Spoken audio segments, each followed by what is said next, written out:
a little bit of like tip burn on some of the inner leaves. I will go ahead and try to root some of these. I just want to let you know I do have a website out there. The peas will still get wet, but they just won't get sucked down into the bottom.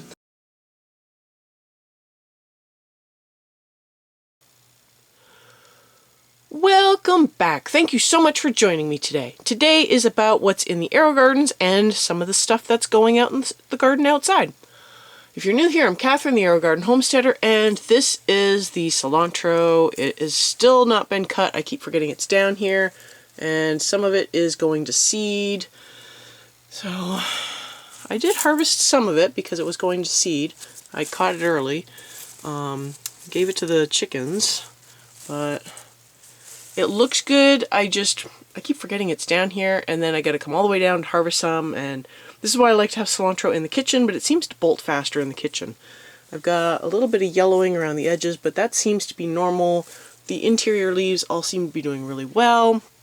So that's cilantro. I will show you everything else that is upstairs, but in the meantime, this shelf is really full of stuff. I mean, it's just full. I've got canning jars everywhere and equipment and stuff. I need to move everything off of these shelves and move it down or somewhere. I don't know where I'm going to put it. So I can get all of these cleaned off and ready to go for my seedlings for the spring. Because eventually the stuff that's in the Aerogarden upstairs will need to go somewhere. Dun, dun, dun. And here is the celery. It is looking okay, but I did notice that I am starting to get a little bit of like tip burn on some of the inner leaves. You can notice it a bit more on this one. There's quite a bit, and I can't really see the one in the back too well because it's hidden. This one has definitely put out a lot of new growth. It's gotten a lot thicker at the base. This one's looking pretty good. It does look like it's trying to push out like little side shoots. And the one in the back is kind of doing the same thing as well, pushing out little bits of growth on the bottom. But they do look like they have gotten a little bit bigger around. So I'm hoping that they have recovered from their transplantation shock, i.e. me ripping half their roots off. These are the pepper plants that I planted together with you last week, and I don't know if you can see it. I think this one definitely has a little sprout starting to come out. I don't know. There's probably a few more that I just can't really see because of the angle. They're kind of far back on the table. I think there's one back there. It is a little hard to see. And then the next day I did manage to go out and get some more. So the next day I was able to go out and get more seeds. So these are bell peppers. They're just a regular California Wonder or whatever it's called. And then these are just Anaheim. So I'm not planting a lot of those. I'll probably keep one for myself and then just sell the rest, but we'll see. I will be showing you the rest of the gardens that I have going. I mean, it's pretty much just one more, plus the strawberry plants, but I did want to let you know I do have a website out there on Wix. It's just a crappy old Wix site, but at least it will let me write down the recipes and note the changes that I'm making, which I think is more important than me just writing down the recipes. But it's the changes in the method, and you can print it out. Probably not nicely, but you can print it out and have the recipes to consult more easily than just trying to follow along with what I've written in the show notes. So on the videos that I have done the recipes for, I'll try to put a link in the pinned comment just so that you can find it easier, and that'll also let me know which ones I've done. But if there's one I haven't done and you want it faster, just make a comment on that video and I will try to get to it as soon as I possibly can, and then I'll reply to your comment. So it's just going to take time because there are 200 videos, and I know not all of them are recipe videos, but there's a lot of videos with recipes, so yeah, it's going to take me a while. Anyways, on to the rest of the plant update. So I literally started this last night, and I have been meaning to do this for like a good week now. I feel so bad. I keep putting it off.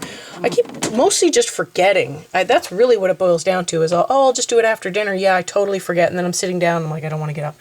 I did notice that, and I don't know if you can see it. You see this little one here at the tip of my finger? I did this last night. They are already splitting and starting to push out growth already. So this does happen really fast.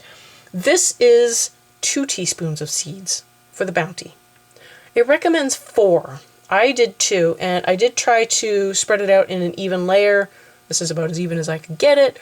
I am hoping that this will be a little bit better for what I'm looking for. There is nothing currently on the other side just yet. What I would like to do is, we've got some pieces of screen in the shed, which is locked, and I never remember to go out and get it, but I want to cut a piece of screen to fit the size of the tray, which should be somewhat easy. I should just be able to trace the outer thing of this and then just modify it a little bit. But I want to put a piece of screen on this side. That way when I put the peas and stuff in there, it'll sit better and I won't lose peas through the openings. Plus, I could probably just put the dry peas in and not have to worry about the the dry ones falling through and sprouting in the bottom. So that is my game plan for that. I do need to figure out if there's something I can use. I don't think the screen is going to be fine enough for these little seeds, but I could give it a try and see. That would be nice. But I do need to see if I can find something for this wadding, this wadding material. But if you watch, see, it fills up the bottom, and then the water comes up through and soaks the seeds and all that. So that's basically how it's kind of like a flood and drain method. And so if I put in a piece of screen, it'll just the peas will still get wet, but they just won't get sucked down into the bottom. And I am keeping both lids on right now just to keep the humidity in, so I'm not like losing water. Anyways, on to the last plant. And this is the last plant. This is the strawberry. Some of the leaves have this curly thing going on. They're a little bit brittle and dry. And I don't know what's going on. But the runners have gotten so big that some of them have put out little air roots. So if this comes into contact with dirt and moisture, it will sprout. So we should probably just... I'm thinking after I get all of my seedlings done for the garden, I will go ahead and try to root some of these. I'm thinking of putting them out in the front with the orchard, and then if the orchard gets covered with like a layer of strawberries, like as a mat, I won't care about walking on them because I don't know what kind of strawberries these will be, but it will hopefully help keep some of the weeds at bay, and oh my gosh, it gets so weedy. We probably just need to take out all of the mulch and just heavily plant clover or something there just to prevent so many weeds. Oh, it is so bad. But anyways, I hope you found this plant update useful. I will try to get going on more seeds and things probably in the next week or two. I got to start my tomatoes anyways, so I would like to try a new technique with that and do some comparisons. So hopefully you found this video useful. Stay tuned for the upcoming videos. I will have some videos up at the end that you might enjoy, and I will see you next time on the Aerogarden Homestead.